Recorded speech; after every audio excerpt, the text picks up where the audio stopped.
Well, overseas, U.S. forces in Syria are caught in the middle of growing diplomatic tensions between Turkey and the United States. Turkey said this morning it will launch an offensive against U.S. allies in Syria whether or not the Trump administration delays the promised withdrawal of troops.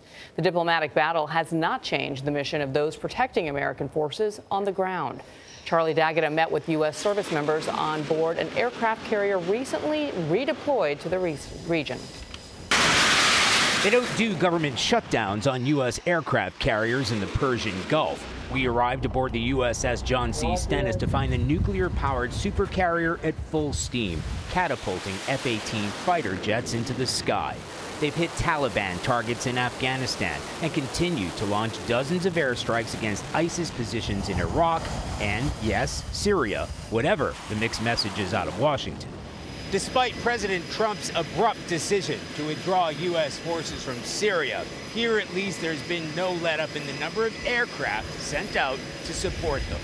And in support of their Kurdish allies on the ground, despite continued threats from Turkey.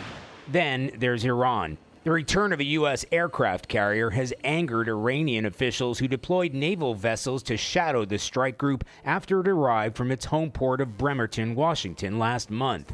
Captain Randy Peck is the commanding officer. I would call it a welcome wagon to the neighborhood. Did you see them? Oh, sure. They were, they were escorting us through the Straits of Hormuz. It might be a safe way to say it. The Strait of Hormuz may be an international transit route, but it passes right through Iranian territorial waters. And few military set pieces project U.S. power more than a carrier group. It takes 5,000 people to have one pilot go off the pointy end of the ship to achieve the nation's objective. When everybody knows that and they're firing on that, easy day.